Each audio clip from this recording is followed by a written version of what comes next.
good morning, frequency family. Welcome. So this is the second day. Introduction. This is gonna be like a podcast. How it is, what happens, what to do, how to apply everything that I have learned in my sacred pause, in the last sacred pause. And how to apply it, when to apply it in the work field I'm working in. And this is for everyone who lives in transition or decided to choose a path in which the job remains until something better shows up. And I'm laughing because it is a manifestation of me. I was thinking about what would it be like if a magician or a sorceress would return in a field where anything seems to be asleep. Well, before my sacred pause, I noticed various synchronicities and miracles, and yesterday as well. So, I center myself. You may breathe into your chest or take a sip and enjoy the storytelling. Okay. Before my sacred pause, I tuned my frequency into happiness, joy, opening up for miracles, opening up for how good can it be. I am open for all miracles. You know exactly what I need. You know exactly where I have to stand. You know exactly how it's going. I don't even need to think about it in human terms or in human categories or use human words in my mind to describe you, mighty source, XYZ, disease, ascended master, what my human needs or wants or requires or whatever, because I'm going to screw it up, because my mind is going to be involved. So I just open up. And in this phase, I was still resisting because the miracles shifted and changed my routine. And I was, no, I have to be there. This is my human responsibility. No. And as soon as I let go of that, everything was smooth and easy, and anything came better than I could expect it, really. There was one very crucial and unmistakably orchestrated event. It was a field exploration outside to a play, to a theater play, and the play that was performed was the story of my life as a teacher. It was haargenau in Germany. It was detailed AF, exactly what I was going through. Every character on that stage has been a facet of me, and I could sit back and observe what is happening there. And I was just smiling because it was so otherworldly. It was crazy. And then I knew that I am new.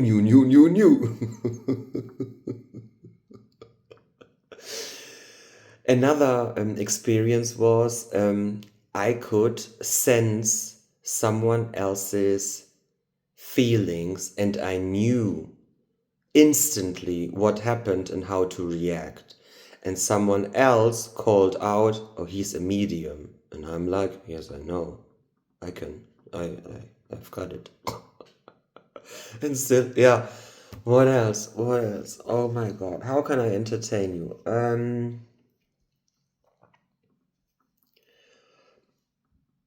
I made it to turn out my sacred pause into a luxurious event. It was better than I imagined, and I learned a lot of myself and where I had to look at very precisely,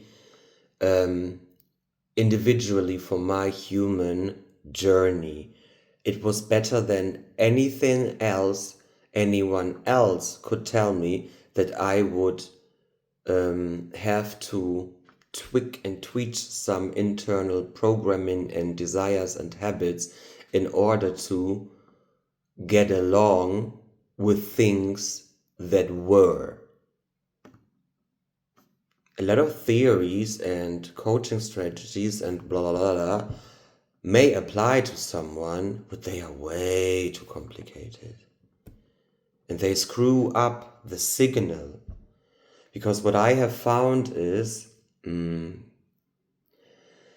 there are certain manifestations, really, they do change paradigms and they do shift timelines in a way that, at least from my experience, the current timeline is still overlapping the new coming timeline, and the last final jump in order to transit completely would mean a human resource destabilization to its core.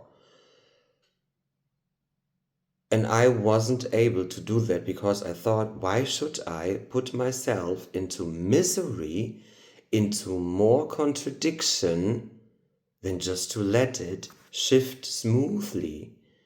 This leap of faith is like cutting off the source that is maintaining me. It is against my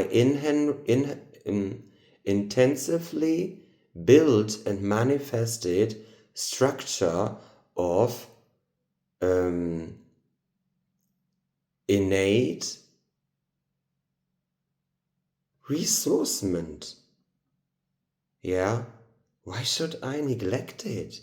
There is nothing to destroy. There is nothing to actively end when there is a miraculous way. The thing is this person who is manifesting open for a smoothly, without friction and tension and tower moment and whatever, transition for this better life? Or does this human prefer to live by narratives, other coaches, manifestation theories, and so tell or allude to when there is the coaching with terms like quantum leap, neglecting, the extinction of the old one that one has lived. And I was like, but this is everything else but honoring your past version. This was crucial to know. And I'm not saying that these methods don't work. They work even better than May thought. And who knows what would happen if someone decides to cut off one's resources of retainment. Collision because the one who is meant to be there would have to go, and the one who would love to transit into another timeline has yet not built enough, has yet not experienced enough in order to go on. So in this way, all the saying about becoming the version of you that is capable of living the other life is something that is honestly true in a way that it means organic growth, organic evolution. There is no rapture or cutting off or distortion if one decides it to experience in a way that is smooth, because this is the power of every one of us who is creating his and her life and everything else. The pictures you have got in your mind, the visions, are the very thing that you may realize and bring into concrete matter and form something with anything that is presented to you. For example, you think you would love to experience, because it soothes yourself, a smooth trajectory of lifetimes. So this filter then will enable you to feel into all the components and possibilities and miracles that a universe, the consciousness is talking now side by side with me, is presenting to you. And you know then, because you aspire for a smooth transition, that you pick those possibilities, options that enable you to choose this one. In that way, your thinking and your wishing of miracles aligns with the choice you make. In the same way, something works when you envision a direct transition with all the consequences that may arise. Then you will choose the components that open up, enable, realize exactly this, a direct transition with any and anything that is inherently built into this choice. And you decide. And we wish you would decide beyond the human mind and beyond what you are trained to. Wish for miracles. And miracles will arise. And any time you are faced with something where you may react puzzled or with inertia or with indecisiveness, this is a wonderful moment, because you can breathe, pause, and ask your source. This is living in the 5D, being the spiritual master that every one of us chose to be and remember in this lifetime. And from this perspective, anything is a miracle and remains miraculous as soon as you are a creator and a creative component, a creation that creates miracles out of being the miracle, anywhere, to any time, forever, ever, ever, and ever. And we want to give you something that soothes this human being, also Lucas, me, un montón, you say in Spanish, a real great deal. It is a rampage from Abraham Hicks.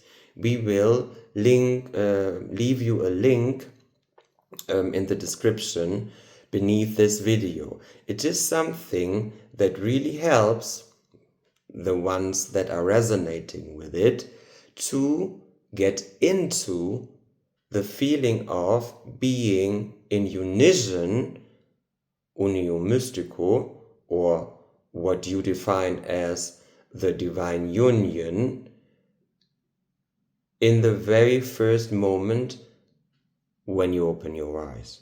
And then you can hold it for 17 seconds or longer, and you can practice this. And it is possible. It is possible. Lucas is able to maintain this as long as he wishes. And then when something occurs in his world that is giving distorted or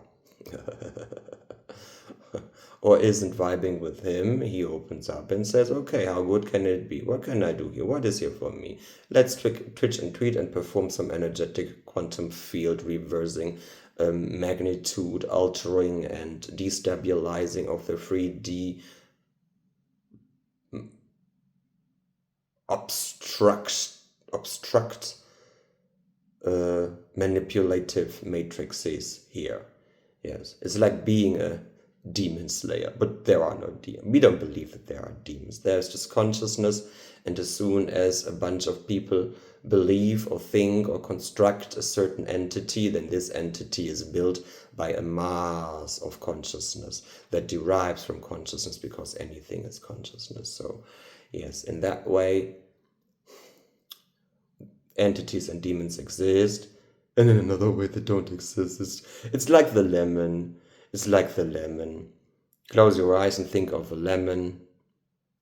Imagine you would bite in a lemon, suck on that juice, swallow the juice. Your body reacts as if it would eat a real lemon, but the lemon is just in your mind. So this is the thing that Buddhism calls out when it is speaking about Maya, the illusion. Yeah, and this illusion is the dream of the dream in a dream of a dream that is dreamt by dreamers that dream nightmares. Choose not to dream nightmares. Choose to dream dreams, magical dreams, and you will follow a path of magicality. Magicality. Who was that? May I ask who that was? Buddha.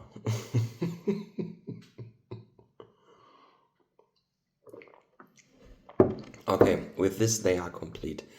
My beautiful friend, I hope you got anything and everything that you were ready to receive right now without me knowing what it is exactly. I know it is frequency, it is energy, it is light language, it is opening my field, connecting with your field, working together on the level of our frequency, and this is it.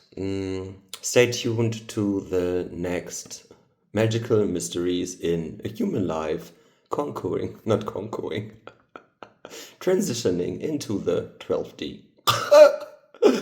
We bless you. Have a nice day. Ciao.